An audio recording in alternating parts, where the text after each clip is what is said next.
Good morning, শুভ সকাল। আজ হলো সানডে। আমার মা ফোন না করেই চলে এসছে, ভালো হয়েছে। যা আছে তাই রান্না করব, তাই খাবে। কালকে রাতে তো ফোন করতে পারতা, সেই বুঝে ইন্দ্রকে বলতাম মাছটা জানো। ও কি অত আমাদের ইয়ে নাই, ওর কয়েক খালি বলছে আমার ছুটি শেষ হয়ে গেল, আমি যেতে পারলাম না পিছিয়ে বাড়ি, আমরা বিকেলবেলায় চলে যাবো। একদিনের অতিথি তোমরা? তাহলে এত বড় ট্রলি নিয়ে এসছো, কি আছে এতে? আমাদের কোটো কাটা সব নিয়ে চলে এসেছি। সূর্যর জন্য চিন্তা করতে হবে না, আজকে যেহেতু সানডে, সূর্য আমাদের সঙ্গে মাংস খেয়ে নেবে। আর এই সামনের মাসিটা মাছ বেচে, ওনার থেকে চুনো মাছ নিয়ে আসলাম। আমি ওই চা বানানোর দুধ আনতে গেছি, তা দেখি মাসির কাছে কিছুটা পরিমাণ চুনো মাছ রয়েছে। চুনো মাছের চচ্চড়ি করি আর একটুখানি ডাল করে দিই তোমাকে। ব্যাস, আমার মা তো মাংস খায় না, না মাংস পেঁয়াজ রসুন সমস্তটা ছেড়ে দিয়েছে। ও মা, আমি আবার মাছ মাংস খাওয়া ধরেছি, কারণ আমার জন্য আমার হ্যাঁ, আর না আমার জন্য পুপু ইন্দ্রর খাওয়া বন্ধ হয়ে যাচ্ছে। আমি ধরি ধরি ছুঁই ছুঁই করছি, ইন্দ্র আনার সাহস পাচ্ছে না, আর ইন্দ্র না আনলে পুপুও খেতে পাচ্ছে না, ইন্দ্র খেতে পাচ্ছে না। আর আমাদের তো খুব একটা অনুষ্ঠান বাড়ির নিমন্ত্রণ থাকে না। এই নাও, দেখে নাও। ওই দেখুন মাসির কাছে শুধু চুনো মাছই রয়েছে। আজকে আর কি কি মাছ ছিল? কাতলা। আজকে মিস্ত্রি দাদারা আসলে কলপসেবল গেটটা বসিয়ে দিত, তাহলে নিশ্চিন্তে এদিক ওদিক যেতে পারতাম। কলপসেবল গেটটা বসছে না বলে ওই সন্ধ্যের পরে বাইরে বেরোতে পারছি না, পুপু ঘরে একা থাকবে, এই সমস্ত কথা ভেবে। আজকে তো আসলো না। আসলে ইন্ডোর এদিক ওদিকে অনেকগুলো সাইড চলছে, সেখানের মিস্ত্রি অবসর পেলে আমাদের এই কাজটা করবে, এরকমই কথা দিয়েছিল। এ রাম, মাছটা অনেকক্ষণ যাবৎ রোদে গরমে পড়েছিল তো, খুব একটা তাজা নেই। কৃষ্ণ যখন হঠাৎ করে বিদুরের ঘরে অতিথি হিসাবে গেল, বিদুরের বউ শুধু শাক ভাজা আর ভাত শ্রীকৃষ্ণকে খেতে দিয়েছিল। যে ছেলে খাটতে পারবে তার হাতে মেয়ে দিয়ে লাভ।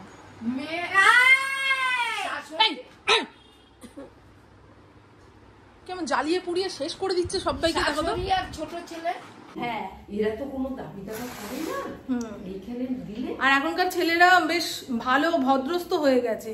অধিকাংশ ছেলেকেই শুনি যে কোনো দাবি দাওয়া নেই, কিন্তু মেয়েরা কি করে বলতো, বাবা মায়ের থেকে চাপ দিয়ে জিনিসপত্র নিয়ে যায়। গলার হার দিতে হবে, এই দিতে হবে। দেখবেন ওই পণ প্রথা উঠে গেছে, ছেলের বাড়ি থেকে কিচ্ছু চায় না, কিন্তু মেয়েরা ভাবে শ্বশুর বাড়িতে গিয়ে খুব লাক্সারি ভাবে কাটাবো, কোনো অনুষ্ঠানে গেলে গা ভর্তি গয়না পরবো, সেই ইয়েতে বাবা মায়ের থেকে এত কিছু নিয়ে ফেলে। সে ঠিক আছে, যার বাবার যত ক্ষমতা সে তার মেয়েকে ততটাই দেবে। কেউ হাতে কানের গলার এইটুকুও দিতে পারে না, আবার কোনো বাবা তার মেয়েকে এত গয়না পরায়, গয়নার ভারে মেয়ের গা ব্যথা করে। আমার মেয়ের বিয়ের জন্য কোনো রকম গয়নাগাটি আমি বানিয়ে রাখিনি ভাই। ওই জায়গায় জায়গায় টাকা মাটি টাকা একটুখানি মাটি কিনে কিনে রেখে দিয়েছি, যাতে আমার মেয়ে আগামী দিন বলতে পারে না এটা আমার বাড়ি। চুনো মাছ ধুয়ে লবণ হলুদ মাখিয়ে রেখেছি, এদিকে মা সজনে ডাঁটা কেটে দিয়েছে। দাঁড়ান দেখাই আমার মাকে, একটুখানি খেতে দিয়ে নি। দেখেছো? এই দেখো, দেখেছো? তোমাকে বললাম মা একটুখানি বোঁদেটা গরম করে দিই, দেখো কত সুন্দর রসালো হয়ে গেল। সূর্যকেও একটুখানি বোঁদে মুড়ি দিই, মা বলে খায়, তাহলে খাও।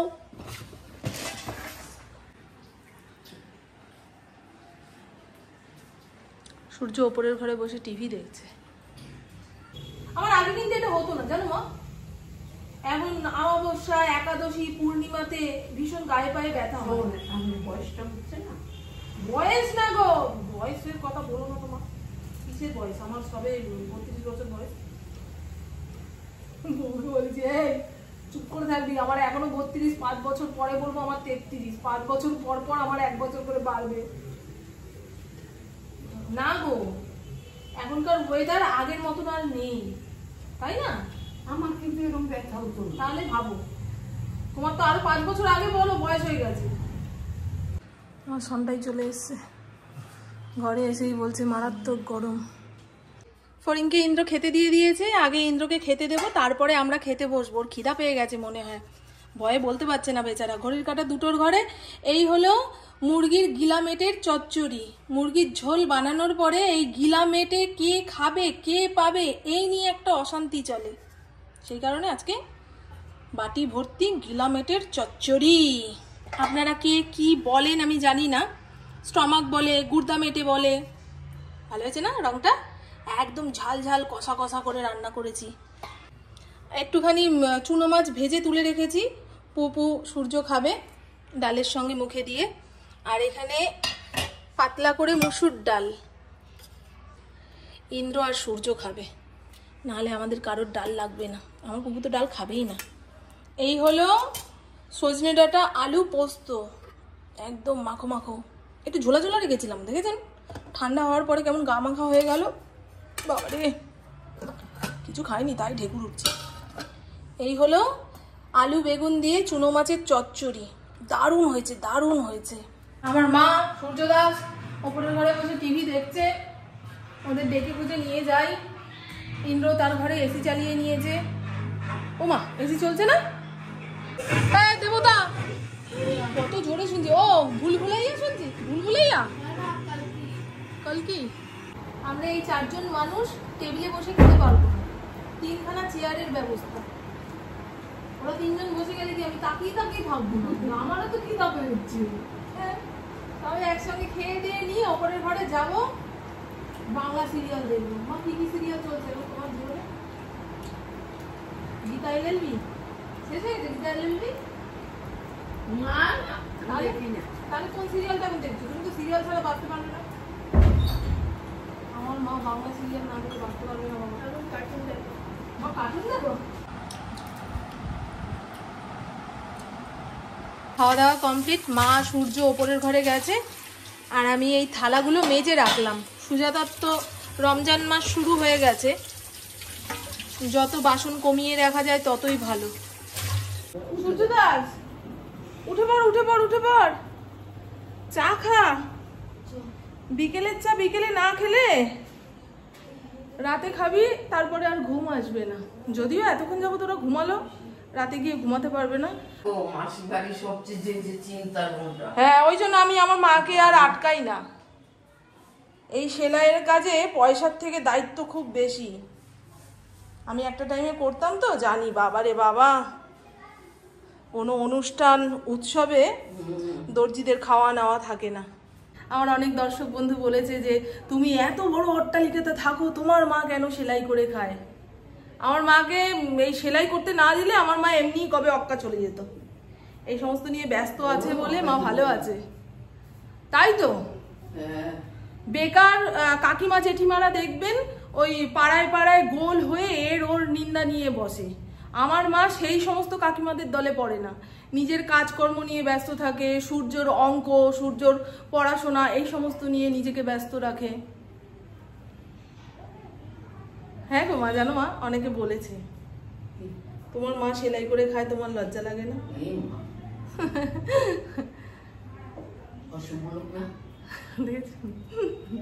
আসলে বোঝে না তো, ভাবে কি ছেলে মেয়েরা একটুখানি নিজের পায়ে দাঁড়িয়ে গেলেই মা বাবাকে বসিয়ে বসিয়ে খাওয়াতে হবে, তাতে তাদের ভালো লাগুক বা না লাগুক। আমি সেলাই বন্ধ করে দিলে অকাজ হয়ে যাবে। আমার মা খুব ভালো সেলাই জানে। আমার আশেপাশের বাড়ির কিছু কাকিমারা ওই নতুন মেশিন কিনেছে, মায়ের কাছে শিখতে আসে।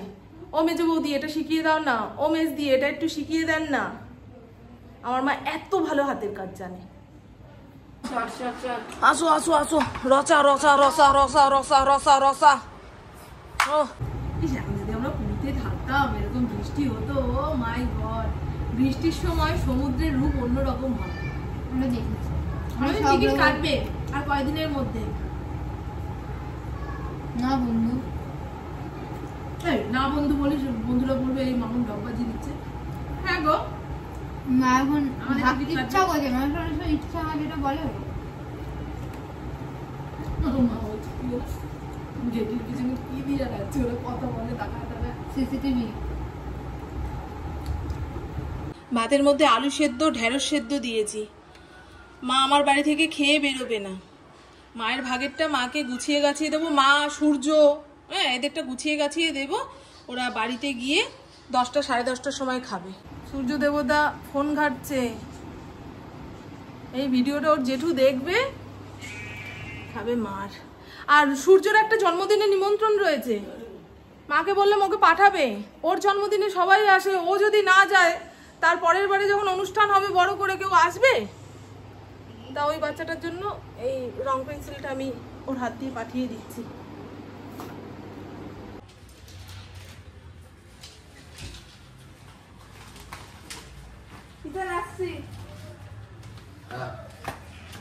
টাটা ওমা, টাটা।